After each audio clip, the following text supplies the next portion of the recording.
Assalamualaikum warahmatullahi wabarakatuh. Selamat pagi anak-anak. Berjumpa lagi dengan saya, Ibu Dinda Qaimatus Sholihah.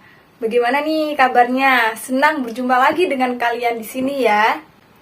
Iya, kali ini kita akan membahas mengenai uang, bank, inflasi maupun deflasi, dan kebijakan moneter. Jadi kita nanti akan mempelajari apa saja sih jenis-jenis uang itu, apa fungsinya, dan bagaimana peranan bank dalam mengendalikan inflasi maupun deflasi melalui kebijakan moneter. Oke, yang pertama kita akan membahas mengenai uang. Apa sih uang itu? Ada yang tahu nggak? Kita pasti sering nih menggunakan uang, baik untuk berbelanja, membeli makan, dan lain sebagainya. Jadi, uang itu sangat melekat pada kehidupan setiap manusia. Nah, secara teori nih, uang itu adalah segala sesuatu yang dapat diterima oleh masyarakat yang dapat digunakan sebagai alat pembayaran atau alat tukar. Nah, uang ini memiliki syarat untuk bisa dikatakan sebagai uang nih, yaitu ada dua syarat. Yang pertama secara teknis dan yang kedua secara psikologis. Nah, kalian pasti bertanya-tanya nih, apa sih Bu maksud dari syarat itu? Ya, jadi di sini saya akan menjelaskan. Yang pertama secara teknis. Jadi secara teknis ini, nilai uang tersebut harus bernilai stabil dan tetap, tahan lama, mudah dibawa kemana-mana, dan mudah dibagi. Tahu nggak maksudnya apa? Jadi nilainya harus stabil dan tetap atau stability of value. Artinya, nilai yang sekarang harus sama dengan masa yang akan datang, sehingga masyarakat percaya bahwa menyimpan uang itu tidak akan merugi. Yang kedua, tahan lama atau durability, artinya uang harus tidak mudah rusak dan juga tidak mudah sobek. Kemudian, mudah dibawa kemana-mana atau portability, artinya jika pemilik uang melakukan transaksi dalam jumlah yang besar, pemilik uang tersebut tidak akan mengalami kesulitan dalam pembayarannya. Kemudian mudah dibagi atau divisibility, yang artinya pemilik uang jika dalam melakukan transaksi sekecil apapun, nilai uang itu tidak akan berkurang dan uang tersebut mempunyai nilai pecahan. Syarat uang yang kedua yaitu secara psikologis. Jadi uang ini harus bisa diterima oleh masyarakat atau acceptability, yang artinya bahwa benda yang dijadikan uang tersebut harus dapat diterima oleh seluruh masyarakat. Karena jika benda tersebut tidak diterima, maka uang tersebut tidak dapat beredar ke seluruh kalangan masyarakat. Nah, oke, sekarang kita akan berbicara sedikit mengenai sejarah uang nih. Bagaimana sih uang itu bisa berkembang? Ya, jadi awalnya perkembangan uang itu dimulai dari adanya sistem barter, atau dalam kata lain pertukaran barang dengan barang. Namun, seiring berjalannya waktu nih, sistem barter mulai ditinggalkan karena banyak sekali kelemahan-kelemahan yang ada di dalamnya. Salah satunya yaitu sulit untuk mempertemukan kedua belah pihak yang ingin melakukan pertukaran dalam kondisi yang sama. Selanjutnya yaitu setelah sistem barter masuk ke dalam uang barang. Nah, uang barang ini sering digunakan yaitu seperti garam. Namun juga ditinggalkan nih karena jumlahnya yang sedikit dan sangat langka serta juga mudah rusak. Kemudian dari uang barang beralihlah ke uang logam yang terbuat dari emas dan perak. Namun juga di sini ada kendala yaitu salah satunya kelangkaan dari logam itu sendiri. Sehingga perkembangannya hingga saat ini yang sering kita gunakan yaitu uang kertas dan juga uang kredit. Nah, dalam perekonomian, uang diibaratkan sebagai bahan bakar yang diperlukan untuk menggerakkan mesin perekonomian. Tapi, tahukah kalian anak-anak, pergerakan uang di dalam perekonomian itu dipengaruhi oleh adanya permintaan dan penawaran uang. Yang pertama, kita akan membahas mengenai permintaan uang terlebih dahulu. Jadi apa sih permintaan uang itu? Ya, permintaan uang adalah sejumlah uang yang diminta oleh masyarakat pada kondisi tertentu. Nah, di sini permintaan uang terdapat 4 teori. Yang pertama ada teori dari David Ricardo, yaitu yang mengatakan bahwa jumlah uang berbanding lurus dengan harganya. hingga dinyatakan dengan persamaan M sama dengan K dikali P, atau uang sama dengan konstanta dikalikan harga.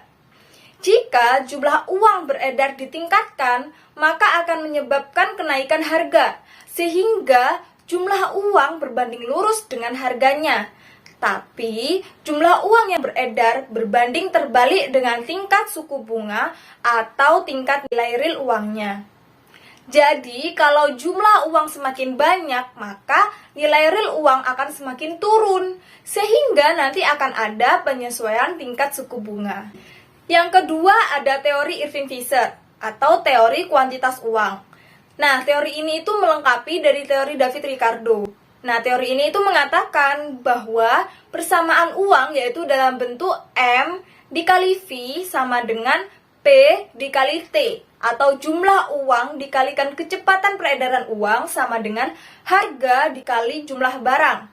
Dengan asumsi bahwa kecepatan dan jumlah barangnya tetap, maka jika jumlah uang beredar meningkat, maka bisa meningkatkan harganya. Nah, perbedaan teori Irving-Fisher dan teori David Ricardo ini apa?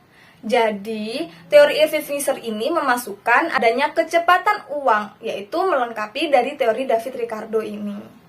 Kemudian teori permintaan uang yang ketiga, yaitu teori Alfred Marshall atau teori persediaan kas. Persamaannya adalah M dikali K dikali P dikali Y, atau jumlah uang sama dengan keinginan masyarakat untuk menyimpan atau mencadangkan uang dikalikan harga dikalikan pendapatan. Teori yang keempat adalah teori G.M. Keynes yang mengatakan bahwa manusia ingin memegang uang karena ada 3 alasan. Yang pertama transaksi, spekulasi, dan jaga-jaga. Oke, selanjutnya kita akan membahas mengenai penawaran uang. Jadi, penawaran uang adalah sejumlah uang yang ditawarkan oleh pihak perbankan kepada masyarakat. Penawaran uang ini terbagi menjadi 3 kelompok. Yang pertama, uang beredar secara sempit. Persamaannya yaitu M1 sama dengan K ditambah G, atau jumlah uang sama dengan uang kartal ditambahkan uang giral. Jadi, uang kartal dan uang giral itu digolongkan sebagai uang sempit. Kemudian yang kedua yaitu uang beredar secara luas. Di sini dikatakan bahwa jumlah uang yang beredar secara luas mencakup uang kartal, uang giral, dan deposito yang masyarakat disimpan di dalam bank. Persamaannya adalah M2 sama dengan M1 ditambah uang kuasi. Uang kuasi yang dimaksud adalah bentuk deposito masyarakat yang disimpan dalam bank tadi. Kemudian yang ketiga yaitu uang inti. Persamaannya yaitu H sama dengan R ditambah K, di mana H adalah uang inti yang terdiri dari uang giral atau saldo rekening koran atau giro milik bank-bank umum atau masyarakat pada Bank Indonesia dengan simbol huruf R.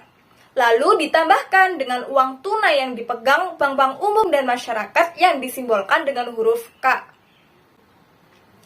Oke, sebelum kita akan membahas permasalahan-permasalahan yang terjadi pada beredarnya uang di masyarakat, kita akan membahas terlebih dahulu mengenai lembaga keuangan atau yang biasa kita kenal dengan sebutan bank. Nah, bank adalah badan usaha yang menghimpun dana dari masyarakat dalam bentuk simpanan dan menyalurkannya kepada masyarakat dalam bentuk kredit dan atau bentuk-bentuk lainnya dalam rangka meningkatkan taraf hidup rakyat banyak.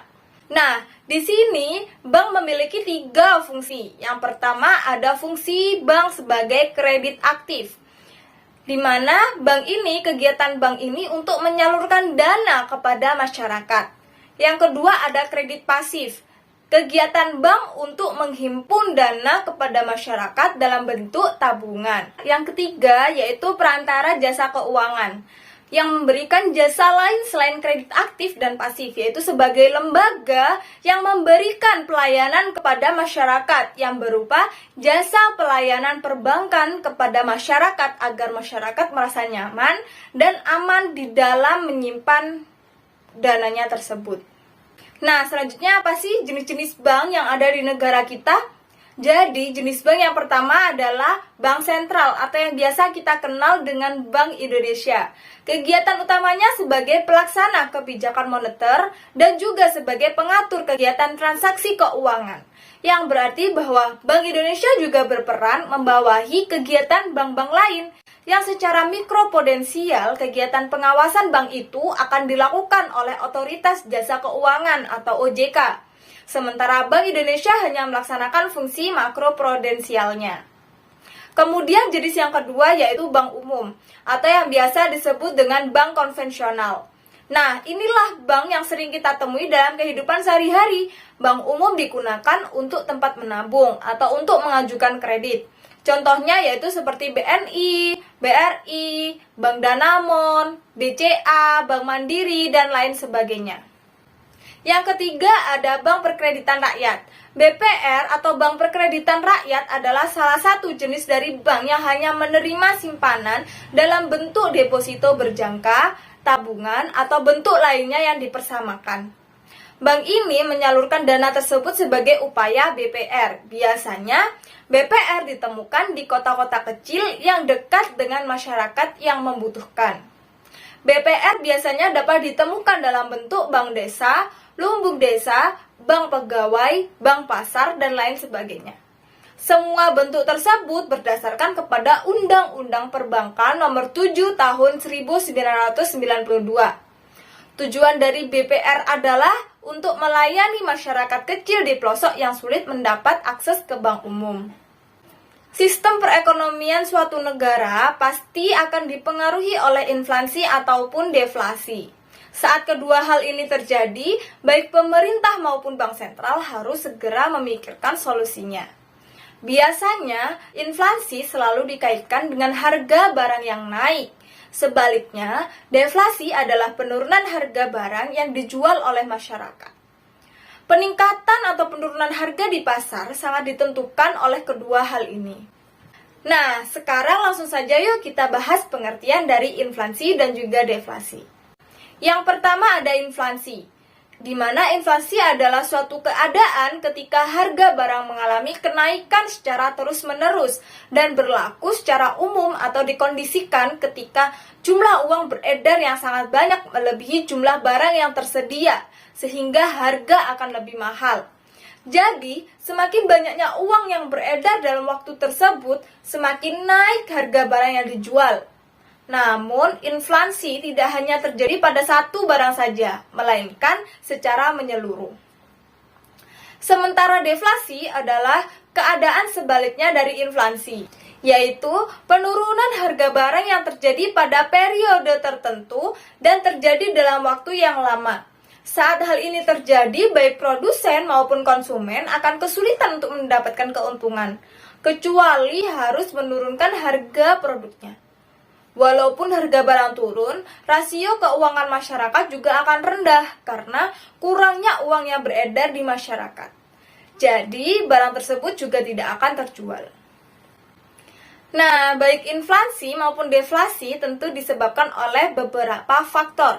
Inflasi terjadi bisa disebabkan karena adanya permintaan yang tinggi terhadap suatu barang atau jasa, peningkatan biaya produksi, bertambahnya uang yang beredar di masyarakat, ketidakseimbangan antara permintaan dan juga penawaran, serta inflasi ekspektasi atau perilaku masyarakat yang sering memprediksi keadaan perekonomian. Sementara deflasi disebabkan oleh perubahan struktural di pasar modal, terlalu banyak barang yang sama yang diproduksi dalam satu waktu, dan juga terjadinya penurunan permintaan, sehingga hal ini dapat mempengaruhi terjadi kurangnya mata uang yang beredar di masyarakat. Ada penyebab, tentu juga ada akibat dan efek yang ditimbulkan. Dampak yang ditimbulkan dari terjadinya inflasi adalah apabila dilihat terjadinya kenaikan suatu barang, pastinya akan membawa dampak negatif karena daya beli masyarakat ikut menurun. Bahkan, jika tingkat inflasi tinggi, dapat menyebabkan pendapatan real masyarakat terus menurun, sehingga standar hidup masyarakat ikut turun. Namun, adanya inflasi yang sehat dengan kenaikan sekitar 2 hingga 3% juga dapat dapat menghasilkan dampak yang positif, yaitu peningkatan upah dan profitabilitas perusahaan, juga mempertahankan aliran modal dalam ekonomi yang sedang tumbuh. Lain halnya dengan deflasi. Dampak yang dirasakan dari adanya penurunan harga barang ini adalah memicu meningkatnya angka PHK yang secara langsung membuat pengangguran meningkat dan upah minimum akan ikut turun. Selain itu, karena daya beli masyarakat yang rendah dan produsen yang menjadi debitur dalam kondisi sulit, menimbulkan kredit macet di perbankan maupun lembaga keuangan lainnya karena kurangnya pendapatan produsen. Nah, untuk mengatasi permasalahan inflasi dan juga deflasi bisa dengan menggunakan kebijakan moneter. Jadi, bentuk kebijakan moneter dalam mengatasi inflasi dan juga deflasi yaitu yang pertama ada politik diskonto, yaitu kebijakan untuk menaikkan atau menurunkan tingkat suku bunga bank. Jadi, pengaturan jumlah uang yang beredar dengan memainkan tingkat bunga bank sentral pada bank umum. Bank umum kadang-kadang mengalami masalah likuiditas sehingga harus meminjam ke bank sentral. Untuk membuat jumlah uang bertambah, maka pemerintah menurunkan tingkat bunga bank sentral, serta sebaliknya menaikkan tingkat bunga demi membuat uang yang beredar berkurang. Kemudian yang kedua ada politik pasar terbuka, yaitu kebijakan dengan cara mengendalikan uang yang beredar dengan menjual atau membeli surat berharga, seperti surat sertifikat Bank Indonesia. Yang ketiga ada giro wajib minimum, yaitu mengatur jumlah uang yang beredar dengan memainkan jumlah dana cadangan perbankan yang harus disimpan pada bank sentral. Jadi, apabila terjadi kenaikan tingkat inflasi, bank sentral akan menaikkan ketentuan cadangan wajib minimum. Akibatnya, dana yang akan disalurkan oleh bank umum kepada masyarakat berkurang dan tingkat inflasi turun. Yang keempat ada kebijakan kredit, yaitu di mana kebijakan yang memperketat atau melonggarkan syarat pemberian kredit atau pemberian dana pinjaman. Yang kelima ada himbauan moral, di mana himbauan moral yang dilakukan oleh bank sentral adalah dengan menganjurkan bank-bank untuk melakukan penyesuaian dalam mengalokasikan dananya. Dengan demikian, keadaan yang diharapkan pemerintah dapat tercapai. Nah, jadi cukup sampai sini saja pembahasan kita kali ini. Semoga dapat mudah dipahami oleh kalian semua. Kurang lebihnya, saya mohon maaf. Wassalamualaikum warahmatullahi wabarakatuh.